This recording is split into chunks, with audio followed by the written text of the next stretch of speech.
Hi there. I wanted to sort of, with this video, reach out to some of the women, particularly from the Asian community. But I mean, obviously, this could be relevant to women from any culture, any nationality, any walk of life.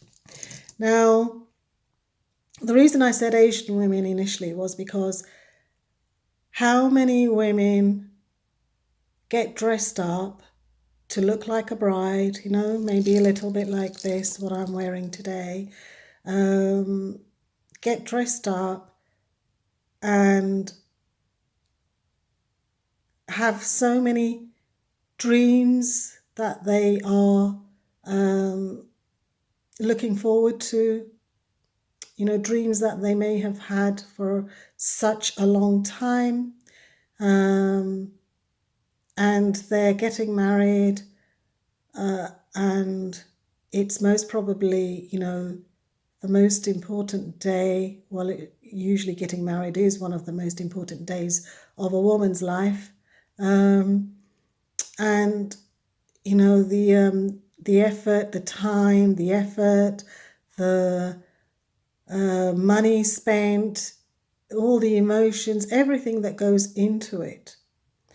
Now, the thing is, like, for some women, these dreams are short lived and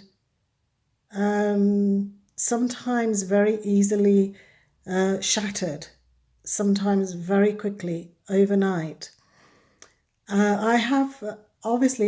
I work as a counselor, and I've sat and listened to women from many different Asian communities talking about their experiences of how, the dream that they had been shattered, destroyed, either through the partner, so their husband, or maybe a sister-in-law, or maybe a mother-in-law, or sometimes the whole family, coming in together. So they collude, the whole family, they collude and kind of like conspire together against the woman. It's really sad, because in Asian culture, the women, they leave their parents' house, they leave everything behind. The whole way the wedding is set up, it's like a massive transformation because, the woman, a part of her dies. She dies, there is something in her dies because she's never going to have that life again.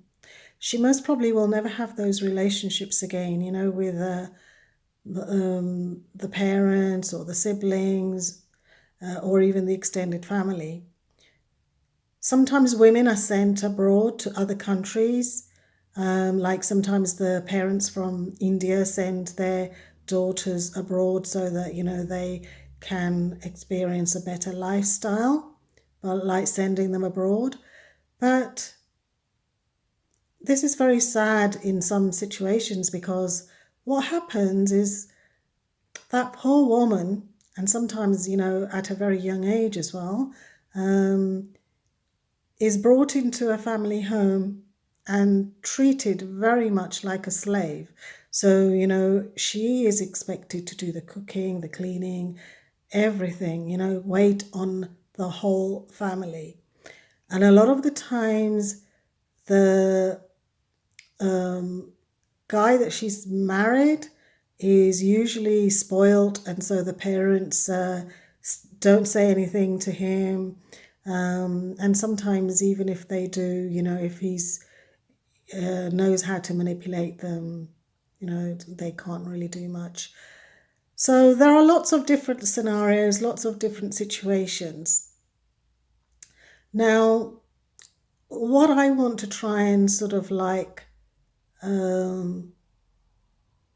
highlight and point out in this video is that it is still very, very hard for lots of Asian women to actually break away and do something about their life, about their situation, because of the stigma attached, because of the collusion that goes on, not just the family, but on a cultural level as well.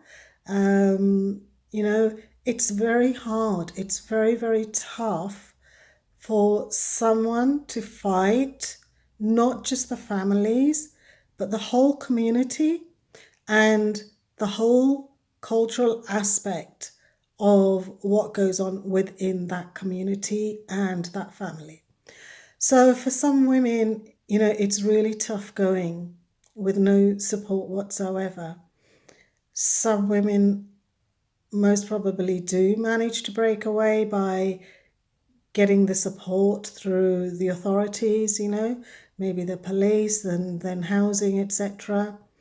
But there are still many women that are very, very scared to step out and actually break away, because sometimes the woman doesn't know any different anyway.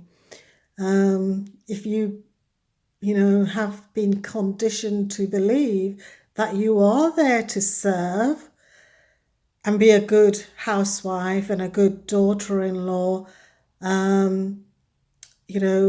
you're there to serve your husband, you're there to serve his family. If that's the conditioning and you're, sort of like following that belief because it's been, conditioned into you, and even though you may be being abused and tortured to some extent, the belief is not going to let that woman think differently, or not so easily anyway. It's going to be harder. So, it's really, really kind of like hard sometimes to say to people that what you're going through is actually abuse. It's not right. So, the thing is, if you do know somebody that is suffering in silence, if you know that they are being abused, if you know what goes on in a certain household, if there is because a lot of our families, they don't say anything because they don't want to rock the boat. Even when friends, relatives, they see things happening, but they just keep hush hush. They don't want to actually say anything because they don't want to rock the boat and upset people.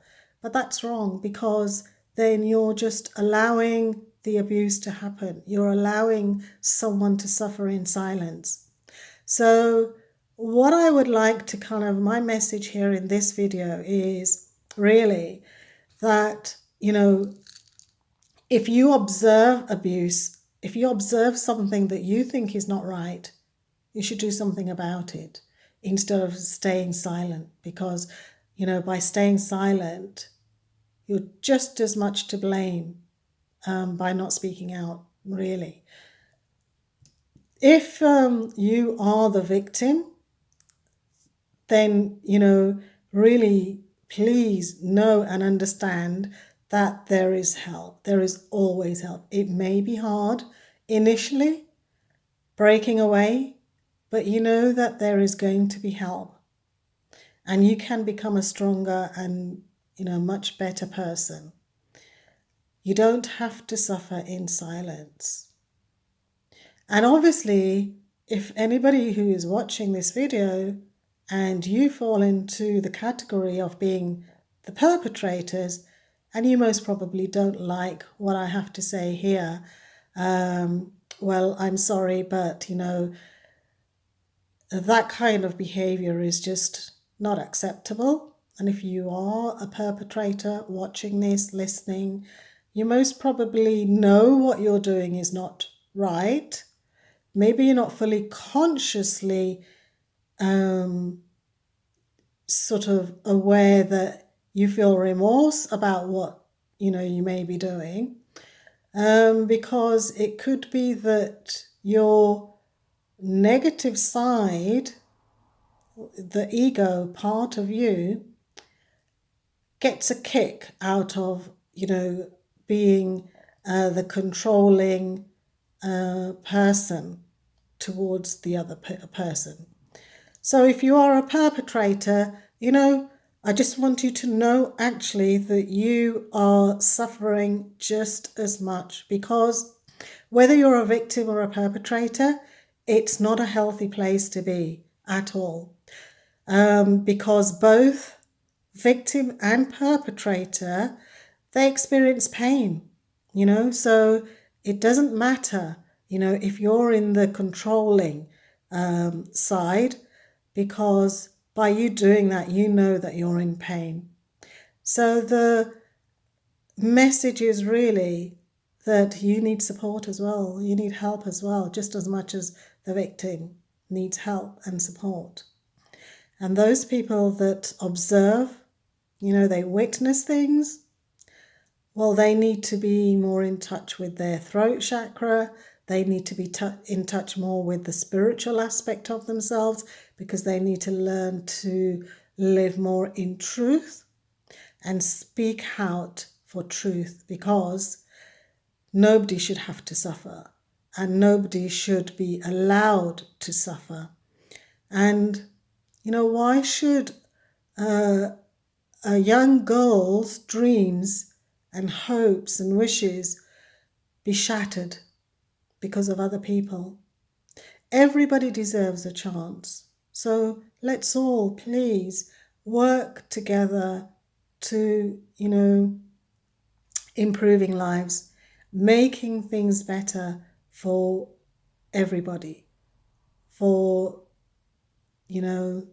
this to be a much better place for us all round. So if you obviously have been a victim of some of the things that I've been talking about in this video, and you would like to share your comments in the comments box, please do. Even if you feel that you can share, if you are in one of the other two categories I mentioned, like being the perpetrator. Sometimes people do come out with it, and sometimes, when somebody has been silent about something for a very long time, they find the courage and the strength to actually speak out. That is a brave step as well. And I admire you if you've done that, and I'd like to hear about it. All right, so thank you for listening, and, just remember there is always help available. And please, let's just make this a better place for everybody. Thank you.